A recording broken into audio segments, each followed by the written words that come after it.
Greetings,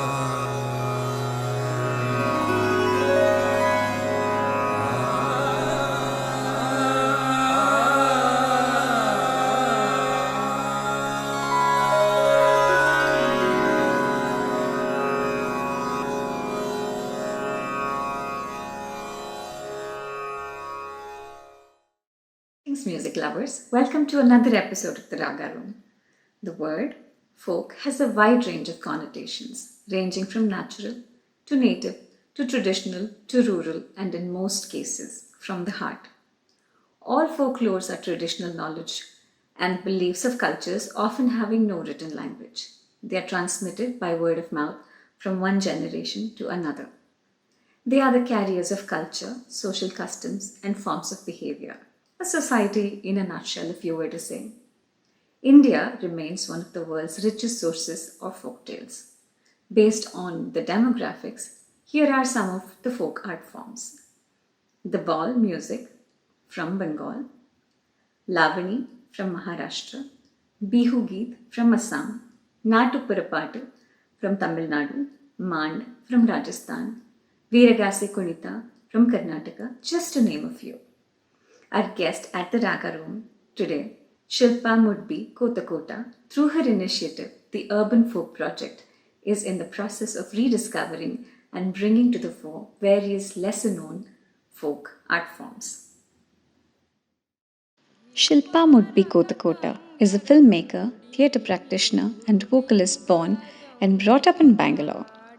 She has completed her Masters in Filmmaking from the University of Technology, Sydney in 2008 and returned to Bangalore to make films on agriculture, rural development, and women's empowerment for the Karnataka State Department of Agriculture, the University of Agricultural Sciences, and Karnataka Mahila Samakhya. In November 2014, she worked as the program coordinator of the 10th annual Rangashankara Theatre Festival. She has worked as a manager, actor, singer, songwriter for Indian Nostrum Theatre, a contemporary French Tamil troupe, and represented them at SMART, Strategic Management of the Arts Forum. The initiative Urban Folk Project was started by Shilpa Mudbi Kothakota and her husband Aditya Kothakota. The scope of urban folk projects efforts involve the identification, creation, and curation of folk content through research and learning, documentation, experimentation, and archival. The folk content includes documentary films, theatre productions, lecture demonstrations, workshops, seminars, and other audiovisual content. This collective is an open platform to enable other passionate and interested individuals to reach out to the depths of the untapped folk art world and harness the goodness of folk knowledge systems. It is with excitement that I'd like to welcome Shilpa Mudbi to the Raaga Room.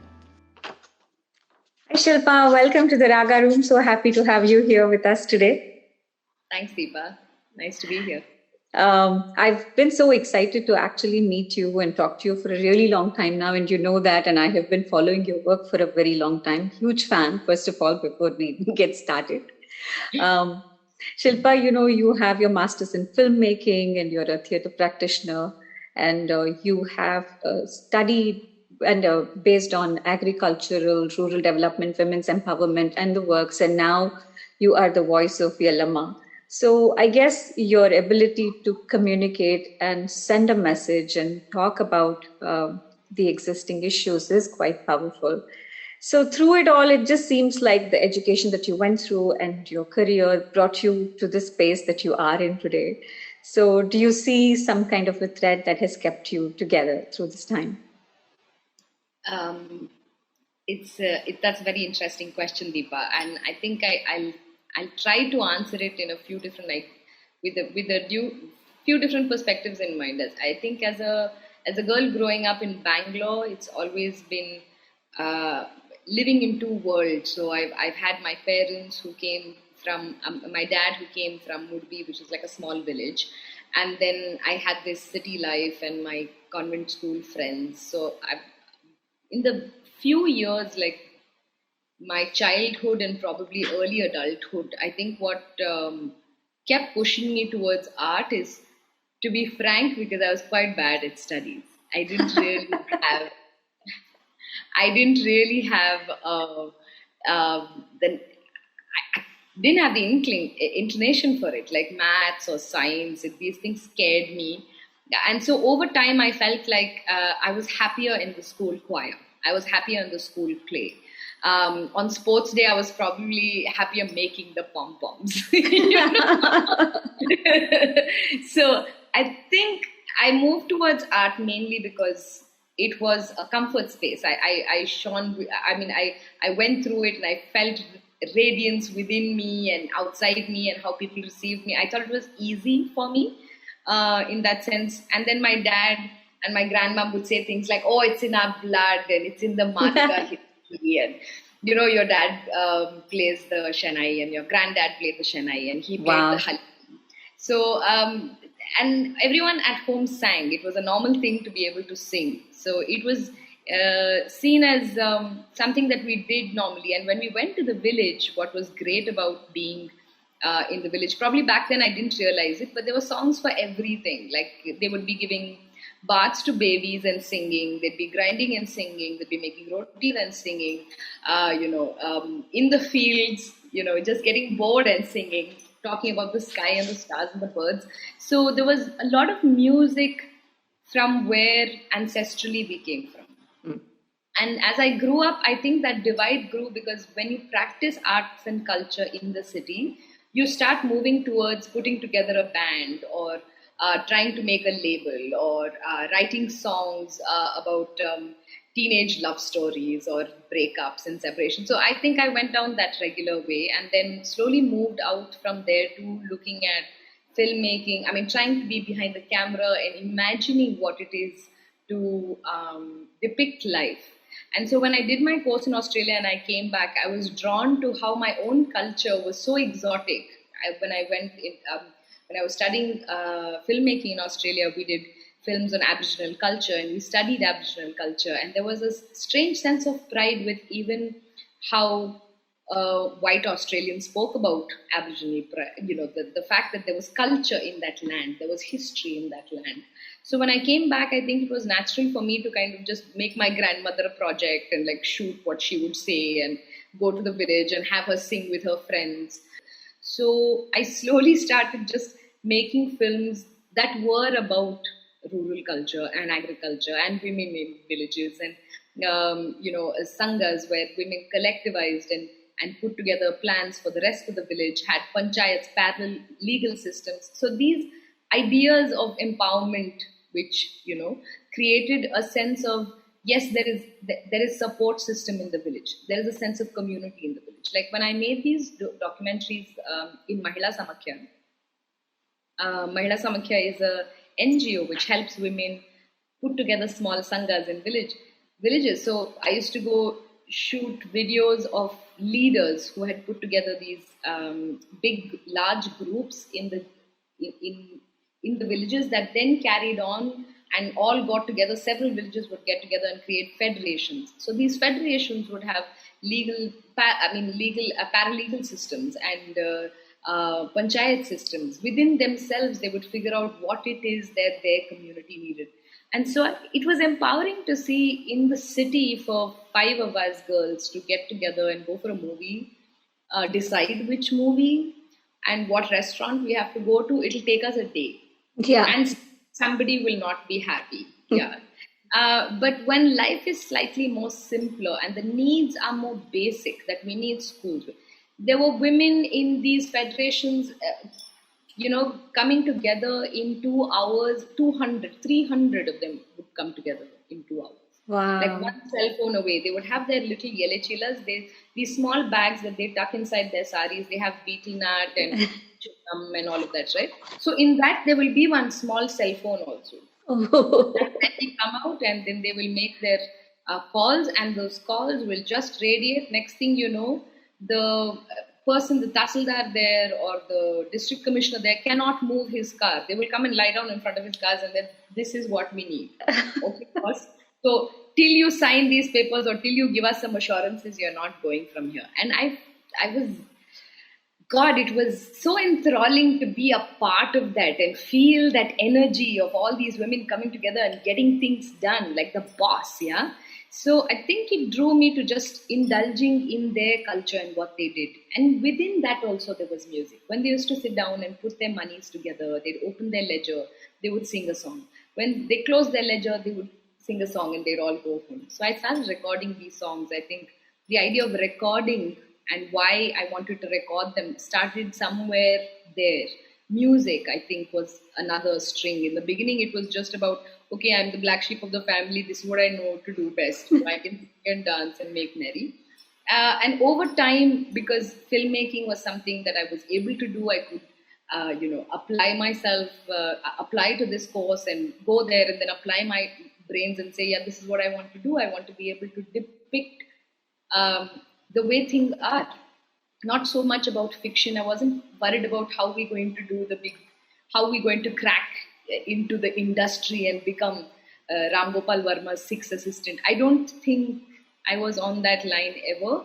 I did think about it when I came back because that's what the feeling is. If you tell someone you're a filmmaker, they should be like, yeah, you should make the next blockbuster and you should get this producer and then you should go through the censor board. And that was not a very exciting venture for me at any point. So I thought, yes, we should have this freedom, and I enjoyed that freedom, that autonomy of having a car and then picking up your gear and picking up your camera boys and then just driving, landing up at the right doorstep, being fed by them, shoot them, turn into flies, trying to be invisible as much as possible with all those big equipment with the tripod and the camera. It's hard to be invisible, The whole village follows you when a camera comes in and they'll be like, TV9, TV9, TV9.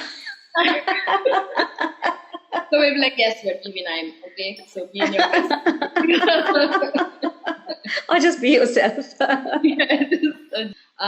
So I think that the finer details didn't really get captured on the frame, but I think it happened within me that I started looking more keenly at these things.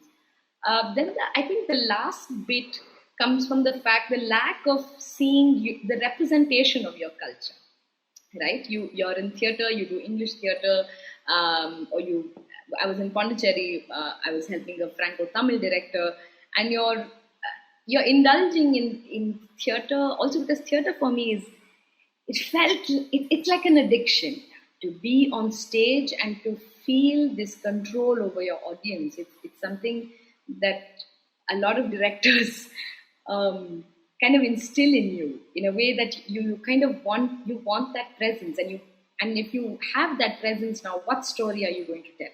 You've been telling someone else's story all the time. So what is that story that you want to tell? You start asking that question, and then you look around the scripts there are, or the kind of theatre that's being done.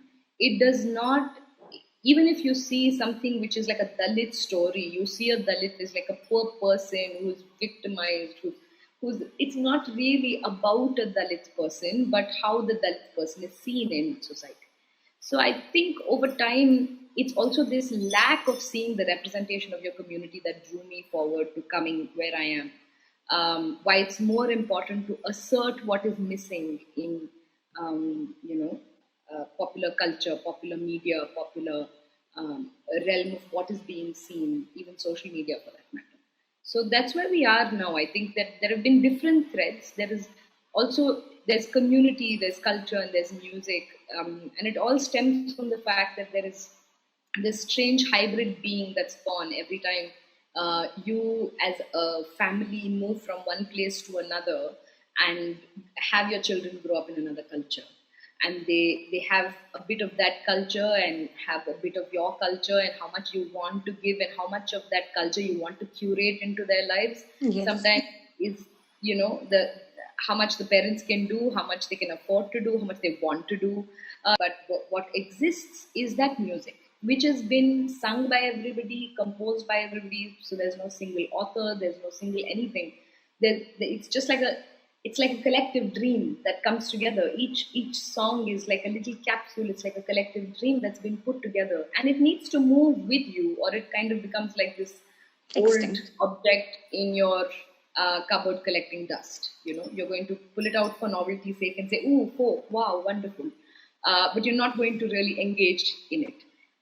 Like those old Pookam dubbies. Like I stopped having a puja room in my house, and then when I go to Hampi and I pick up like this the puff or the ookam and the turmeric and the vermilion, you're like, oh, this is so beautiful. It's funny how we start to see the beauty in things when we've stopped using them completely, and then we're giving it a new narrative. It's not a bad thing or a good thing, but again, you need to You're reviving something. yeah, I wouldn't even call it a revival because it has been happening. It has been going through generations. We are nobody to revive it. But at the same time, I guess, like you said, giving it a different dimension. And or moving it with you, moving it into your life. If there is a grind mill song, and of course we don't have any grind mills in our house anymore. If you switch on the mixer or the hand blender, you're not going to be able to hear yourself sing. But now that there is a grind mill song, what is that song going to become about? Or what else is there in that song that you can carry over?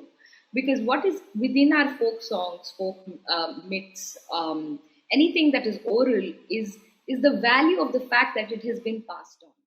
The mother's home, Taura Mani.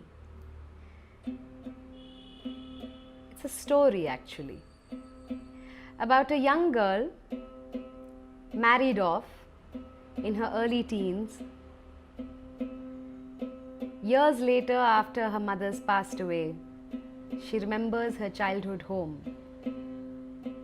and her mother's presence.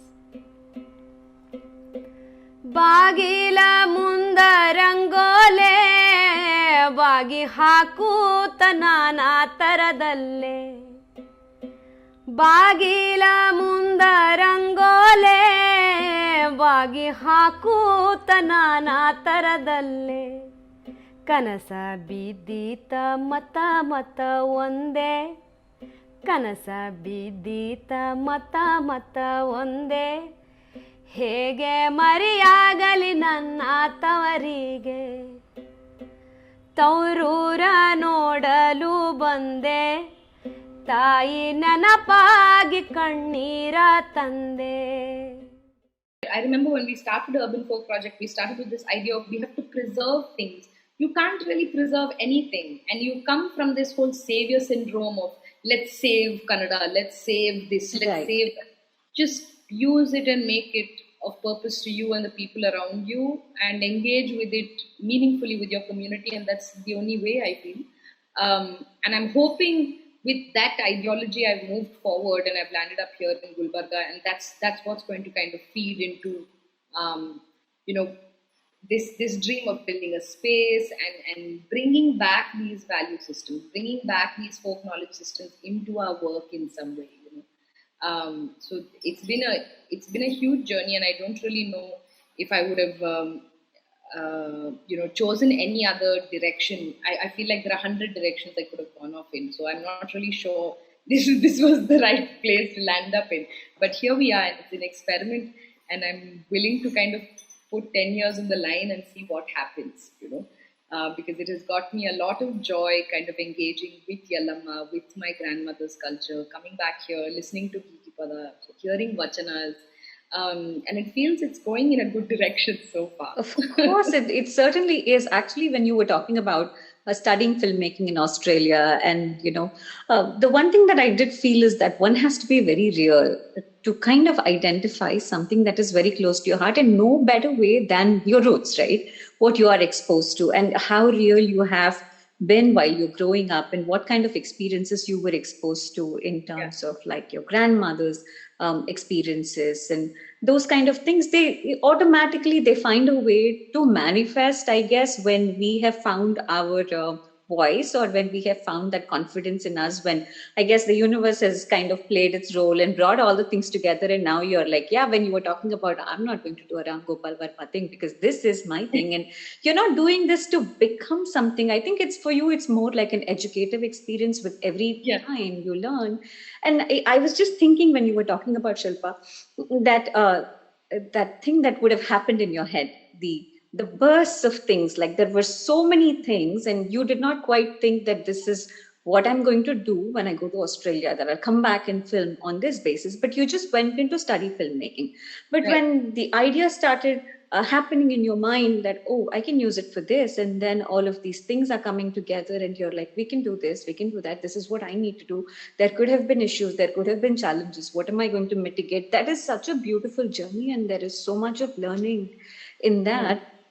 And like you were just talking about the number of songs for every ritual, right? And they do say that folk is mostly passed on from generations orally. They have not been scripted. But in some form or the other, you do see that, like you said, while grinding the other day when we were talking about, you were saying when they're going through this grinding motion, the way you sing is different versus the way you pound it. So right there it fits into like the prosody, the rhythm, the meter, everything is there. So it's like it is more traditional than traditional music, basically, that's That's right. what I it mean, the is. tradition is a way, in a way, to say that these are communities' collective habits that have been passed on. These are tried and tested methods to work this way. Pounding can be done this way with these many songs. You can sing these many more hours. It's to build efficiency. It's to build a sense of brotherhood or sisterhood between two people working. Like when you're looking at people who are pounding grain, right? There is one person who's kind of doing this I under, had to get it together. So I think every song also did that to get a rhythm where everyone can be in the right flow, where there is efficiency, where there is a sense of flow of the work, and also your breath, because your breath is everything. And that breath is what is in those songs. When you hear them sing right now, they're probably sitting down and singing a grindmill song to you, and there's no grindmill. But even there is a resonance, or there is a residue of that breath that they used for that song, because they've sung it with that breath so often. That's why they use their nasal timbre, or like the nasal timbre is actually to reach pitches without hurting your throat. It's like it's a trick actually. You'll hear a lot of So there's nasal. sustenance, so you can go on for a longer period of time without stressing your Yeah. throat. Yeah. Yeah. And probably, according to me, that's not the best way to go about, especially No. with oral traditions. I think it's really fascinating what you are doing with it, though. Like, I'm really curious to understand. All of these things would have come with so much of being there, being present, being with them, understanding it is one thing. And getting, let's say, a database of all the songs and understanding at what time what song was sung and why it was sung in a certain way. What is the metamorphosis that music has gone through over periods of time, along with the ideology that you input, like the things you talk about, like how you conserve your voice to make sure it goes along a time. So all of these things, when you think about it, and you were even talking about the message, right? Like the Renuka story. When you communicate it, when it is made to understand, all of us kind of resonate with it in our own threads. There is a Right. story that we all resonate with, I guess. So, uh, what you are doing through Urban Folk Project, communicating this message and creating awareness, it is really wonderful. And I did read somewhere about how in Kaban Park, you and your husband Adi took the chorki and you'd sing the songs, and you had a great following, and a lot of people came to you for singing, for learning and understanding this kind of music. So how did that all happen? What was the thought process that made you do that?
the story begins with the fact that I was a part of a production where I was asked to devise a deity as an actor, and a deity who would be taking in the dead. So there is a war, and both sides people have died. And when they land up on the banks of the afterworld, yeah, the underworld or overworld or whatever world that is beyond this world, there is a deity, and she is like a mother, and she basically takes everyone in and consoles them and puts them to sleep or shows them the way next. So I brought in Yellamma because I grew up watching this play, and when we used to go for Dasara, this play used to happen in the middle of the village back then. They've kind of stopped doing that. I don't know. Again, it might be another political issue, but they used to have it in the middle of the town, and we basically would watch this story of this woman who wants to be a mother so bad she's willing to die for it. Ah. That's basically the crux of that story. She knows that she's going to give birth to Parshurama, and she knows that Parshurama will one day grow up to kill her, and she still says, I accept it. Like, give me this child because it's so important to be a mother. It's so important that I don't mind losing my life for it. And it was I don't know if it was an irritating message to me back then, but it was a story to be reckoned with, because at the end of it, when she finally gets resurrected, she gets killed and then she gets resurrected, she kind of gives up on the men in her life and she does her own thing. So in many depictions, when I was a young child, when I was younger and I used to watch these plays, you would always see the husband and wife come together, the child unites the broken, divorced mummy papa, and everyone is happy. That's how most of it ended. When I grew up and I started looking into this story, especially after this play, I told my director, I have some problems with why you want to use Yellamma and not Mariamma, because this is a Sri Lankan play and you are a Tamil director. So I had a lot of questions. So he said, why don't you just go and do your research and come back? I never went back. I think that journey led to another journey, and then here I am. So when I started looking for Yellamma, I just had Adi driving me around, and he was more than willing to kind of stop he gave up on his work and he said, let's just travel for some time. I think we need to figure out what we want to do as a couple and what we want to do in our lives. So we started traveling and started looking for the Yellamma story, and these are the versions that I found.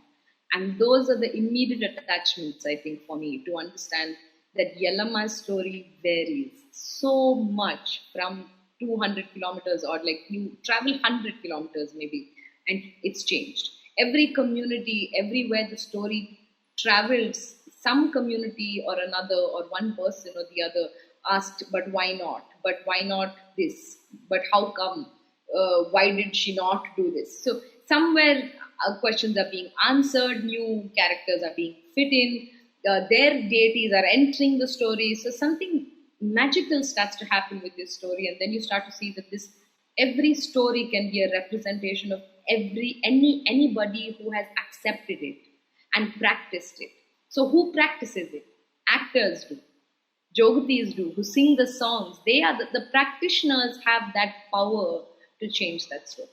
That's I think once that dawned upon me, I think my whole idea of what folk was and how we should use it and how we need to bring it back kind of made sense. It all made sense. This is why folk is folk, and that's why I don't need to ask Girish Karnad for permission to do Yellamma. There is no Girish Karnad, there is no playwright, there is no author. Yellamma is yours if you want her, and you need to really want that. Saying, I want to take up this form, I want to take up the Shruti and Chaudhary. And when we heard the instruments, I think Adi and I, more Adi than me, he really was fascinated with the instrument, and we decided, okay, let's figure out where do we get these instruments. The whole of Karnataka didn't have these instruments. We picked up the instruments, and then we were like, now what? We started playing them at home. I think my mother-in-law found it extremely disturbing and very loud. But I want to just interrupt you for a little bit here. Yeah. You were saying that these things are not available in Karnataka, right? So how about in Gulbarga? What instruments do they use, and do they actually get it from elsewhere? So this is the thing, right? It's basically a resonator.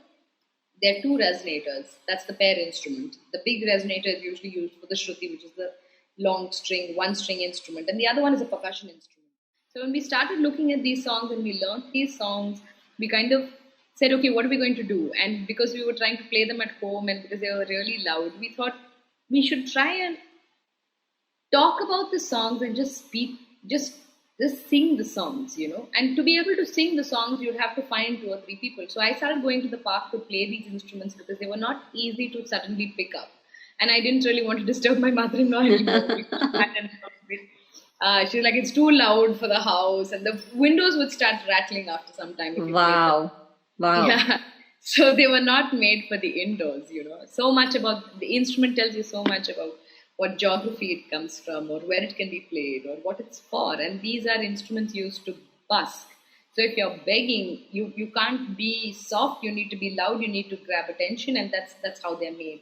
And so I started going to the park and I first started playing it myself. And then because there were two or three instruments, I couldn't play them all together. So I would invite people randomly who would come and speak to me. They would ask me questions about where is this instrument from? Did you make it in your garage? The Jogatis generally would go to a carpenter and they will say, I want a badga and get it made, But for us, we didn't have the privilege to kind of figure out a carpenter who will figure out what is a badga and then get the right, thickness of leather. So we basically asked around several people in the state, different Devadasis and Jogatis around Saudati, and we found this place, Meeraj, which is just outside the state in Maharashtra. And we went and bought instruments just for ourselves. One pair, I think, we got the first time. And then we started playing it in the park. We had a lot of people who were interested in joining us. Soon it became like a class, and soon it became like a daily session that I started doing, and we did it for 2 years. Adi joined me, I think, in a month when I realized there were too many people coming and it would be nice to be able to organize better and have someone teach the Chaudaki and I'll teach the Shruti and songs. So we did that for about 2 years. Wow. And what that also evolved into is helping people work on their voices and understand how within the city our inhibitions and how disenfranchised we are with our culture and bringing music into our culture, right? So we thought, okay, let's do that. Let's just bring in all the instruments, get everyone to sing and understand what's happening with urban voices. So all those voices became like case studies. A lot of people have problems with volume. So where does that come from? Yes. It comes from the fact that yours truly. Yeah. Right, we were thinking about that. And also the volume problem comes from the fact that we didn't really get to condition our voices to a louder decibel. We were told to keep quiet, not scream loudly, not laugh loudly. And over time, we have had mics in the smallest of occasions. We use our cell phones to talk to people. None of these things require you to use a larger decibel. Yeah. Exactly. That could be thing, and also you probably felt like you had to modulate it so it would sound good. You did not know that you were making a mistake, so you felt like just by modulating it, you could not be using your real voice. But it's sort of, it had an expectation that it had to sound in that fashion. Right. So you kind of adapted to the pitch of the singer. They may be singing in C, and your voice may not hit C, and you have to start with G, but you have to match them. So you start singing in using a false voice, and right there you're making a mistake. That's to do with singers alone. I mean, that's conditioning. What you're saying is absolutely right, and that happens with you listening to your teacher or a particular favorite singer, and slowly there is this strange definition of what is a good voice. Correct. And it's a very dangerous idea to have, because everybody has a heartbeat, so everyone has a sense of rhythm, and hence everyone can make music. It's as simple as that. But over time, I think our own inhibitions stop us from making music, because you have this idea of good voice. I haven't, sat and sang with people, so my sense of rhythm is bad. So just being able to bring music into your life, even though you might not look at it as a way to earn money or turn it into a career or even a hobby. It's not even that. It's to be able to just sing to your child, sing a lullaby to your niece. For me, I sing to my cat to calm him down. And I know for a fact that with my dogs or with a couple of friends' dogs, that really helps to be able to see a dog with anxiety and just sing to it. Yeah. And this ability to be able to sing with people, we started working on little by little, voice after voice, understanding what happens to the voice in the city? Why, as I mean, voices that can sing, young girls or young women who could sing at some point, they stopped singing for 20 years, and they have this shake in their voices that appears after you've appeared. So, how do you get rid of that? How do you understand naturally nasal voices, and what is the strength of that voice? Or how do you understand someone who has a lisp and is trying to get rid of that lisp? So, all of these are either things to do with the notions that you've had, the conditioning that you've had as to what you're doing right, what you're not doing right. And the other thing is your own social conditioning and your own physical barriers as to what your body is able to do and not do. And that understanding, I think, started becoming our main focus in that class over time, to see each voice, what is the need of each of these voices? What do they want to do? They might not all be singers, they might be just teachers who use their voice regularly. They can be actors who need to be loud because you don't have mics in every stage in Bangalore. And it's good, thank God for that. So you have to understand every voice and figure out what each of those voices needed. And that, I think, was my greatest learning from that class more than anything else. We would keep going back and getting some songs. So we sang Yellamma songs, and we sang my grandmother's songs. We sang a lot of different songs over time. We picked up Kabir songs. We sang bhajans, Sheshanal Sharif, popular, folk songs, things that would become very, pop songs or film songs, which had some fun tunes to it that we could play on the Shruti and Chowki. So we tried to do things which just engaged people. Some days there would be 2 students. Some days there would be 30 students. Some days there'd be a school excursion and a whole bunch of kids would turn up. So it was also the fact that it was unexpected. It was a free class. So people came and went as they left, according to their needs, according to their convenience, according to my school is close by, so I have, some time to kill. So it was a place, it became like an adda over time.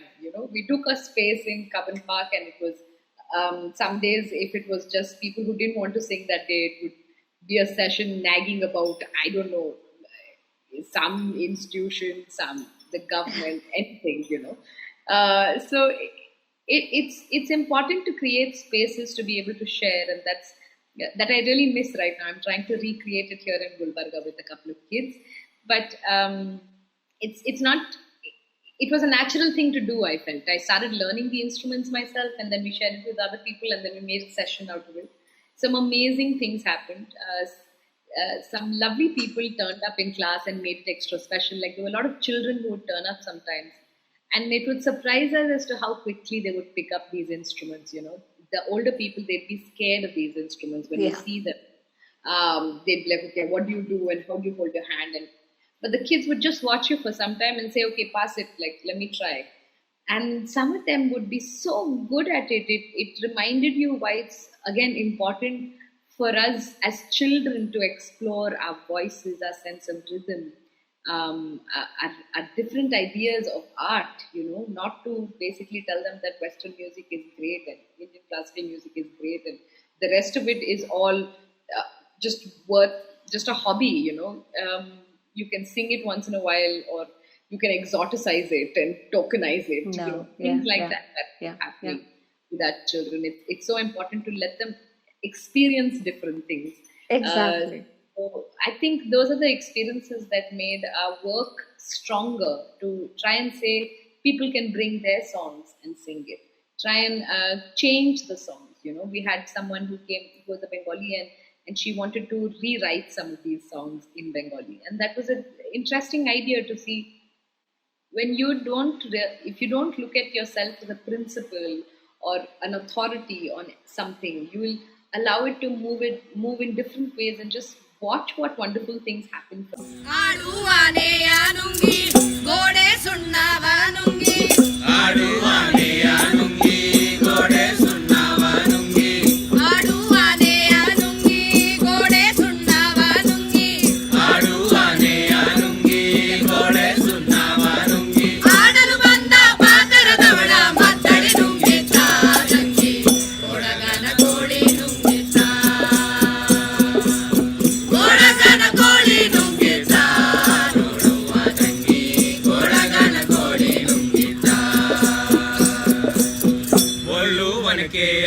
ನುಂಗಿ ಕಲ್ಲು ಗೂಟಾವ ನುಂಗಿ ಒಳ್ಳು ಒಣಗೆಯ ನುಂಗಿ ಕಲ್ಲು ಗೂಟಾವ ನುಂಗಿ ಒಳ್ಳು ಒಣಗೆಯ ನುಂಗಿ ಕಲ್ಲು ಗೂಟಾವ ನುಂಗಿ ಒಳ್ಳು ಒಣಗೆಯ ನುಂಗಿ ಕಲ್ಲು ಗೂಟಾವ ನುಂಗಿ ನೆಲ್ಲಲು ಬಂದ ಮುದುಕಿಯನ್ನೇ ನೆಲ್ಲು ನುಂಗಿತ್ತ ಬೆಂಕಿ ಒಳಗನ ಕೋಳಿ ನುಂಗಿತ್ತ.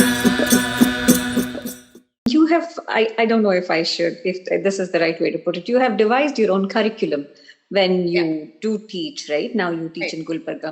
So you have the different levels, and depending on what one needs to learn or what is it that they need to work and condition on their voice, you have built a curriculum that you are following, if I'm right. So it's a loose curriculum. Basically, I start off by trying to help them understand basic concepts that revolve around breath. And how breath is everything, and how for an athlete that same breath allows him or her to run for a distance. That same breath is helping you sing a certain way. So the more stable your breath, the more stable your singing. So concepts on breath, I give almost everybody learns these things. And the other thing that I focus on, which are again basic concepts, is sense of rhythm. Like how do you train yourself to be better at your sense of rhythm? Or for that matter, your stamina, your voice stamina. How much can you sing? Does it hurt? If it hurts, then what are you doing wrong? What is happening inside your throat? So I also try and break down to people, generally for everyone, as to what are the different resonators one has. Quite often people think voice is your throat.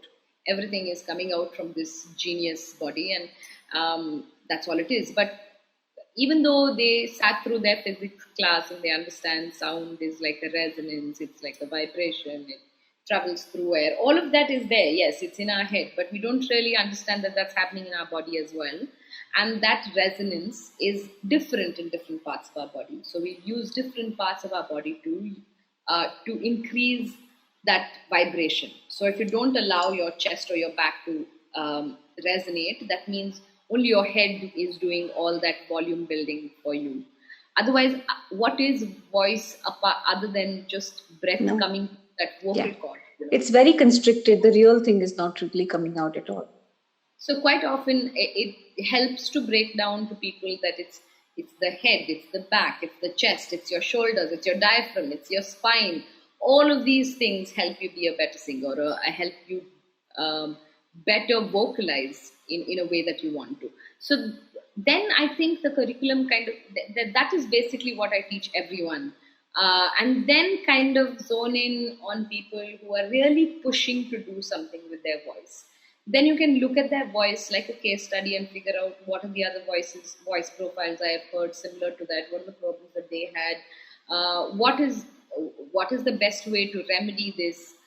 And if I don't know how to remedy this, then I go into research mode and then figure out if there are other teachers of mine who can help me with it.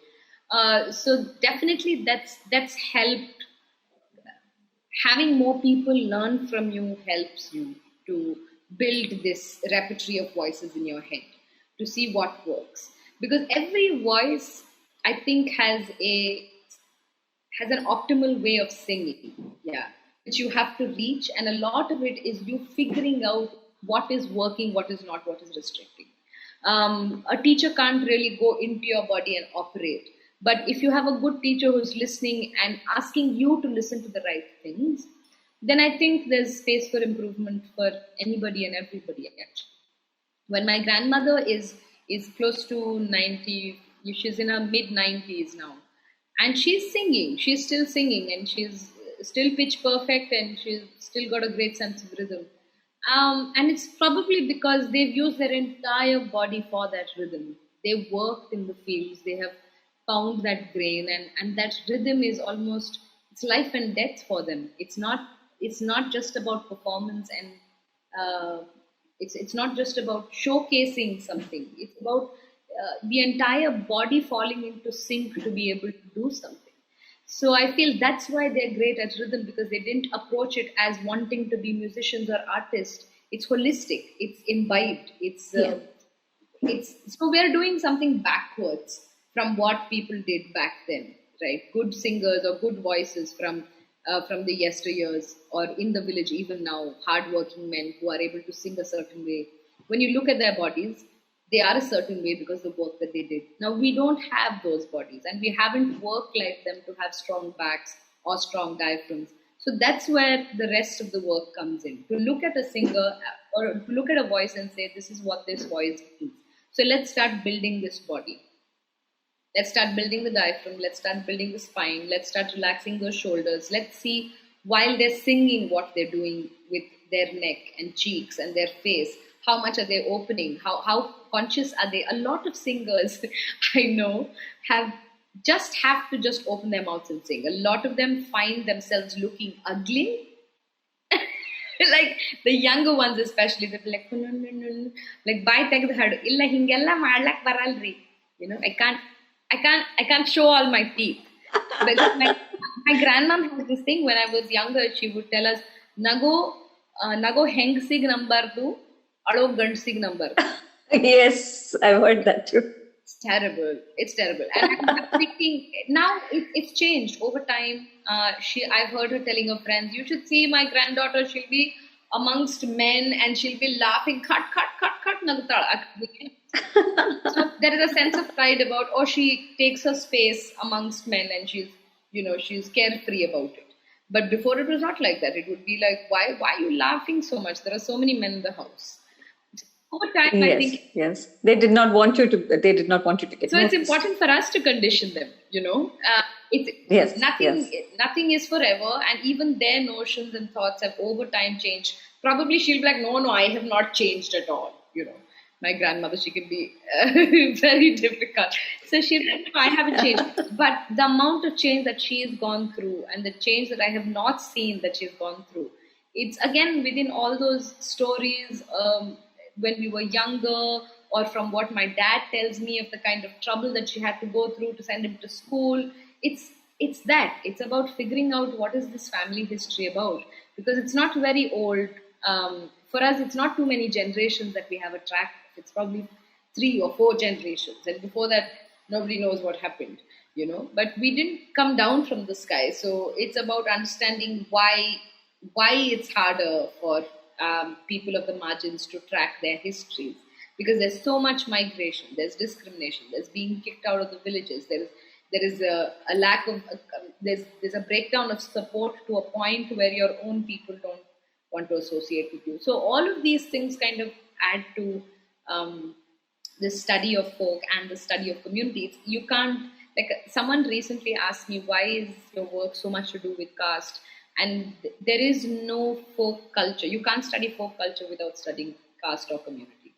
Because every caste and community has their own idea of what their folk culture is and what it's meant to do for them and their cultural community caste identity. Yes, So yeah. you can't separate the two. You can't, that's right. Yeah. Yeah. And I think during COVID times is when you felt like you were doing the web series where you started singing and putting some songs out there, and that got viral. And that's how I was introduced to your music. And I have also seen how you changed the adaptations where you tell us that I don't resonate with this stanza of the song, but I can add something else. So it is free flowing, it's free form. So one is free to do whatever one can do with that. So if you don't mind, if you could just sing one of the songs that is really close to your heart, love to listen to you. So I sang these songs during COVID mainly because we couldn't do the park sessions, and it was going to be a long time till we kind of came back to doing sessions in the park. So it was like a small revision for the small audience that we had. I think we had some 1,200 followers on Instagram. I mean, we're not really into our audience building. We're quite bad at it, actually. But it was a way to kind of tell our students that keep working at it. You took back home, Chauti, Shruti, stay with it. It'll help you focus. And because it's a single string instrument, it's something that I constantly tell my students, it's all you need to invest in when you're looking at learning music. One string is all you need to hold your hand through any kind of music, and you can sing literally any song with that one string. So this song, let's see, which one should we sing? Uh, we'll sing Siriya Tanir. So this is a baby shower song, and this when my niece was born, or she was yet to be born. It was a baby shower for my sister before Nila was born. My grandmother, she just sang this song, and it kind of just came to her, and that's quite often how my grandmother's memory works. There is a moment, or there is a ritual, and or someone turned up, and a song would emerge. So this emerged at my sister's baby shower. Siyata nire nari gauda sire. Siyata nire nari gauda sire. Mutai deruna kumyara hingana mana ragayata kavarada. ರಂಗಾಯಾತಕ ಬರದೆ ತಿಂಗಳಾಯಿದೆ ಪೂರ ರಂಗಾಯಾತಕ ಬರದೆ ತಿಂಗಳಾಯಿದೆ ಪೂರ ಗಳ ತಿಂಗಳ ಬಿಸಲಾಯಿತೆ ಹಿಂದನ ರಂಗಾಯಾತಕ ಬಾರದೆ. So this song is kind of an endless song, depending on how many gifts you bring the woman who is having her baby shower thrown. Those many things you can say. It's basically you bring her a sari, so you say Siriya Tanire, then you lipstick Tanire, Hua Tanire, whatever you want. There are a lot of these songs which you'll see in folk, which have one verse or two verses, and then it's like a small package, so it easily travels. You hear it once and you're like, okay, I've got the lyrics. Yeah.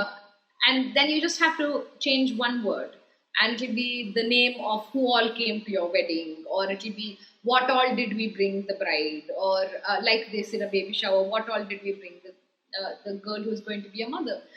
And so this is a very special song for me as well, because this is also one of the first songs that I uploaded online. Okay. 2016 or 17, I think, for World Music Day. Wow. Even before I was doing anything with folk, I was still doing my filmmaking work, and I got a lot of good response on that video. But I was not very big on uploading anything online. It's not a great audience in that sense, because you don't really get to see your audience. You just have to be artistic enough to look at the camera and like perform all the time. And it was good to do some of it. I'm not really sure I would continue doing or make it something regular. Like, I know during the COVID, it felt a certain severity was there in the first lockdown. And so I started it. I did 10 episodes and I was like, okay, I'm done. So next round when we approach it, I think I'll approach it with either Ramaka or Radhabai or one of the artists who we know, to sit down and do 10 other songs, Hopefully I won't have to sing alone, because folk is really not about singing alone. And by singing alone, I think it gives you a sense of name and fame, and like people say you're the folk voice and things like that. It makes me feel very weird. Because that was not the whole point. The point was to sit in the park and sing with people, Make every morning a performance, and a performance that counts in terms of energy that you give and take home and to your work. So the day starts with great energy. And that performance happens when you and I sit together and sing and clap together and make that music together.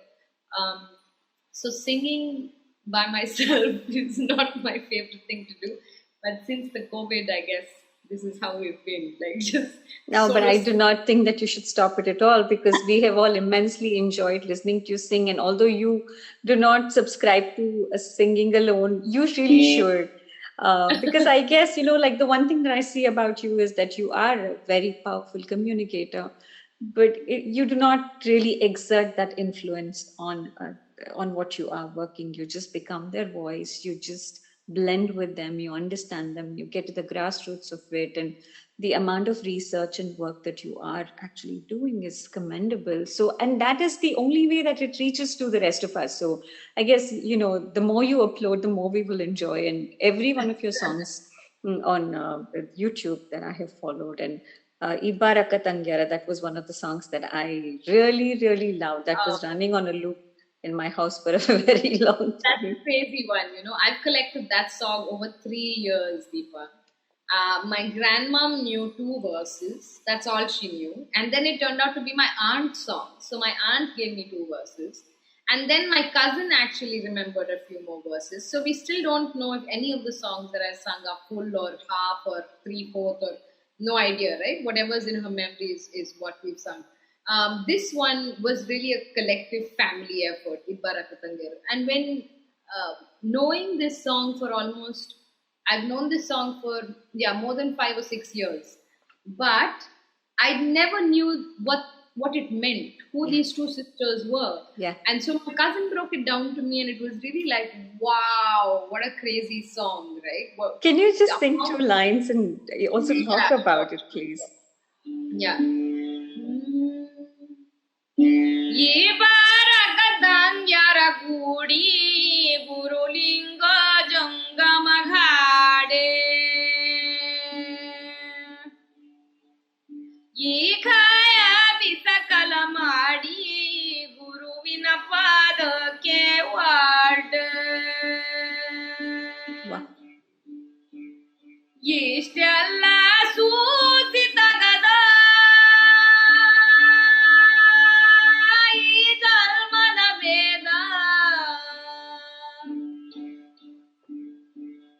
Ibarakatangyara Gudi Gurulinga Jangama Ghade.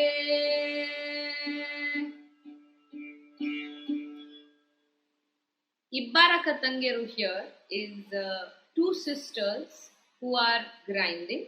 You can also see it that way.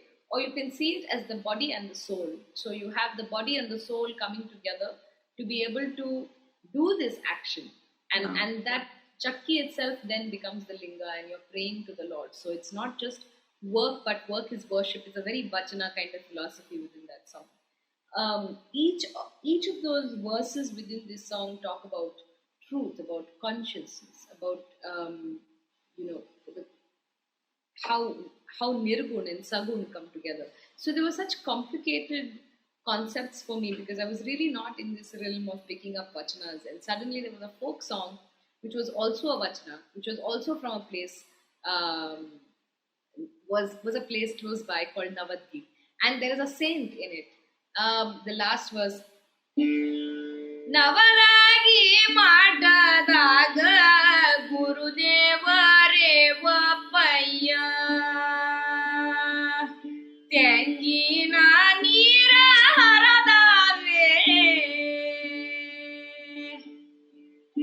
Navadagi Matha. Navadgi is the name of the place. So in this song it's become Navadagi. Navadgi Matha and Gurudeva Reva Paya. So a lot of these vachana songs, or for that matter, a lot of folk songs in general, some of them will have this geotag and a saint in it. And that again becomes then a mystery, You want to go to the matha, you want to see the matha, you want to hear someone sing it in the matha.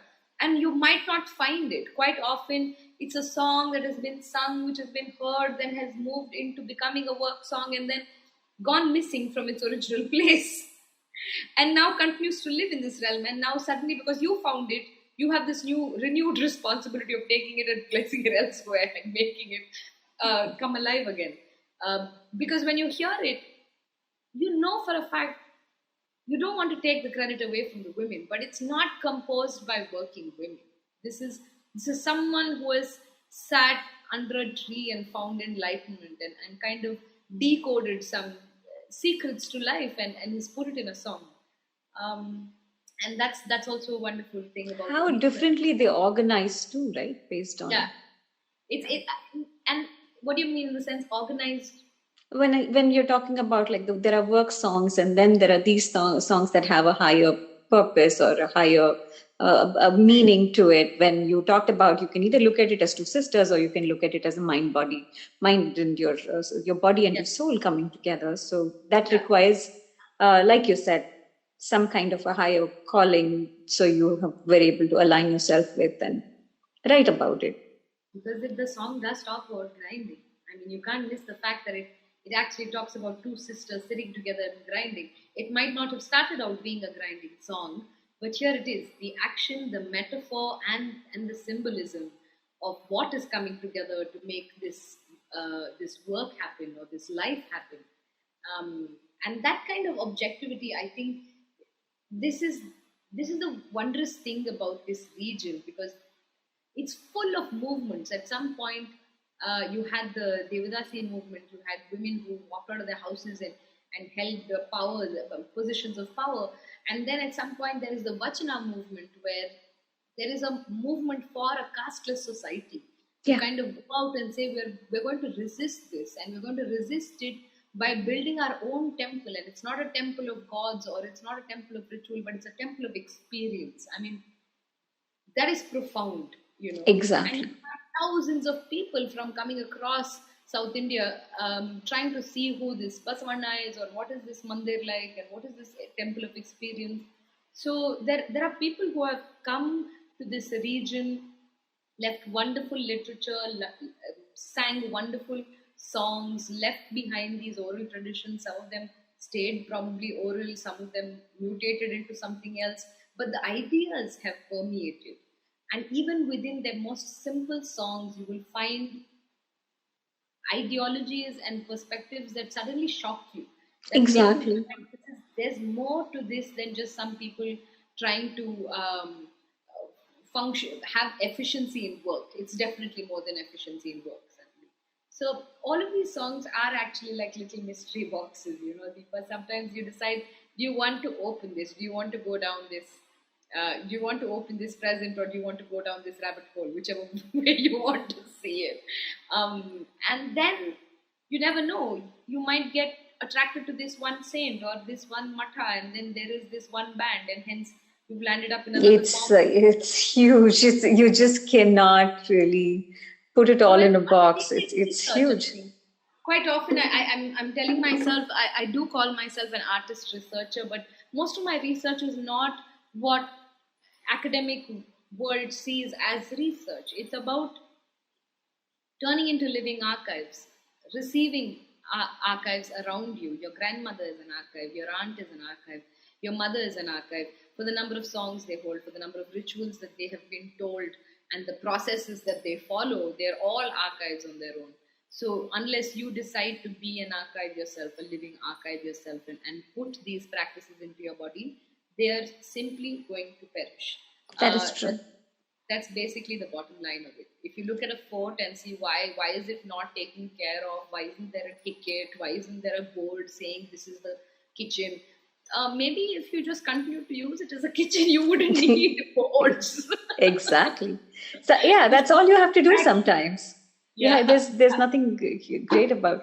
And all of these work that you have been doing, Shilpa, and like you talked about a living archive. I know that your method of communication is more like podcast, talking about things, singing songs, learning, and putting things out there. But how do you curate these things? Like, do you document it somewhere? If, let's say, someone was drawn to this form of art and they want to know more about it and develop more awareness about it, what is a way for them to get into it? This is an interesting question. This is something that we are dabbling with as a collective itself. So, most of the work that we are looking at has been about transference. So, what we do is we look at how we can introduce artists to new audience, new students, and give the art form itself a breath of fresh air, a breath of new life, to have younger practitioners from different backgrounds coming. Now, what we have a website, we do post very often. When we are out on the field, we post more often than when we are sitting at home and making blogs. But the stuff that you will see on our website will basically help you understand what is the kind of work we do. Now, if you wanted to do work like this, That is the idea, to create a space here in Gulbarga for people who want to indulge in understanding more about folk. So when we started off, we were thinking in our heads, what would help someone like us wanting to look at folk culture of a state? So one is, yes, you can draw a map. Yeah, you can draw a map and you can say, this district, you have four folk forms. Yeah. But mapping is not something that easy and that simple.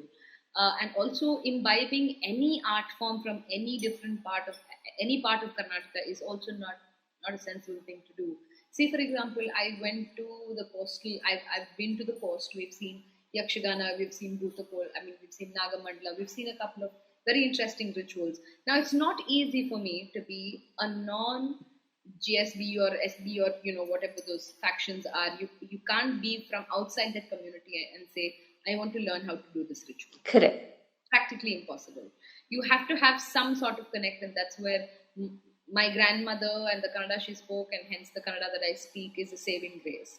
And also the fact that I come from my certificate at least reads that I'm an SC kind of helps, because then that is what I barter at a conversation, to be able to say, please don't be scared of my camera, don't be scared of me, come and sit with me. I come from your background, but I just have a small disconnect. So there's a gap that you need to help bridge and change that power dynamic. It's constantly about, if anyone came to me and said, how do you do folk research?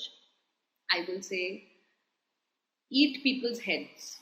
Learn how to have a conversation for the entire night where both of you and the person speaking to you don't get bored. Have enough stories in your bag to exchange. Exactly. Have enough songs to say, I know these songs, which songs do you know? Don't make it feel like an extraction, because years before us, years ago, and even sometimes even now, the kind of documentation we do it like David Attenborough. These are the chimpanzees. We must observe them. Yeah. And that kind of documentation, I think we need to stop doing for not anybody's sake, for the people who you're documenting, of course, but it's not to make audience also understand that engagement is more important than being able to visualize what is happening.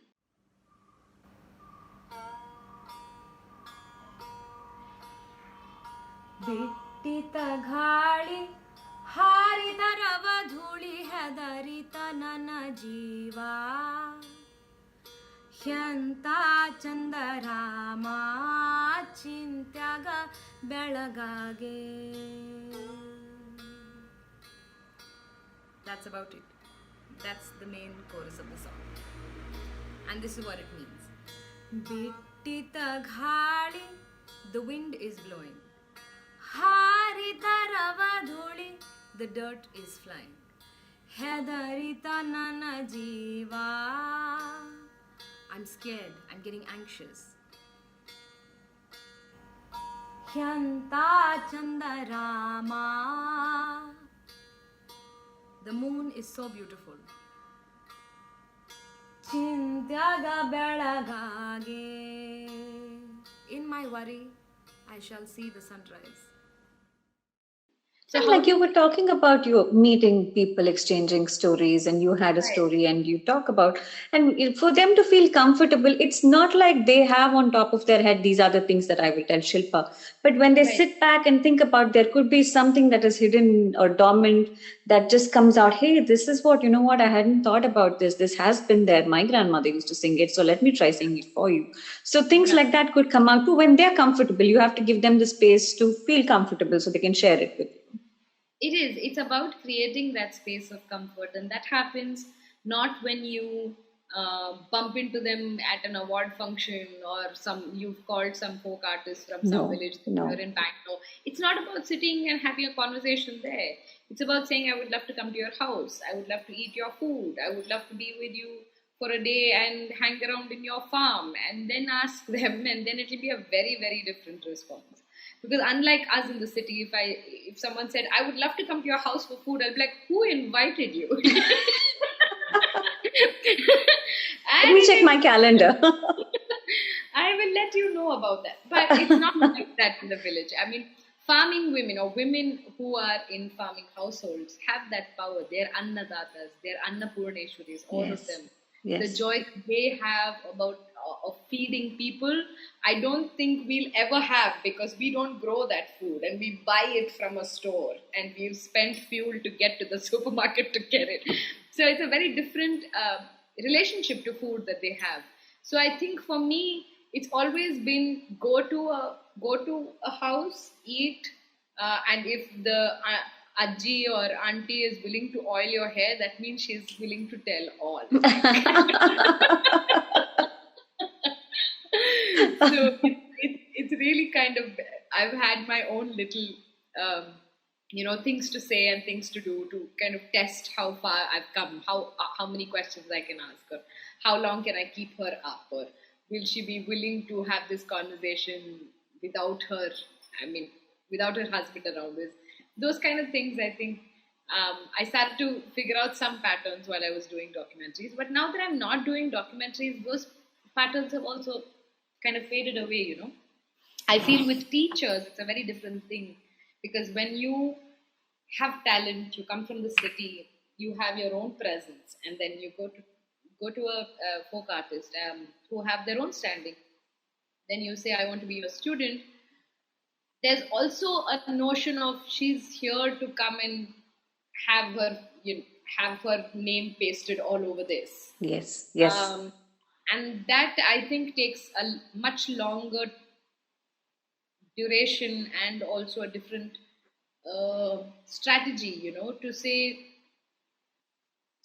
to give them students first, to make this about transference. I think that's worked best with me.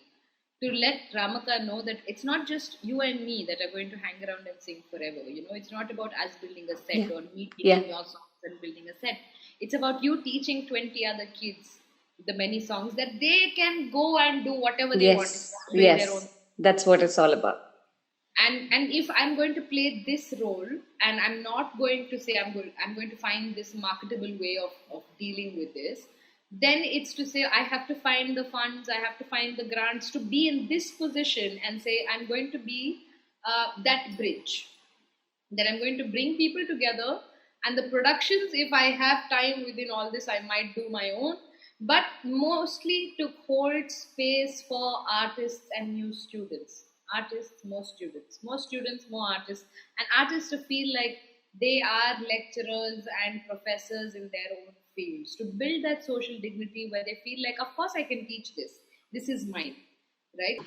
Well, I really wish you all the very best. You are a strong voice, and I'm sure you'll continue to do great work and take this to greater heights, and all the very best wishes. And thank you so much for coming to the Raaga Room and sharing all these lovely stories and music.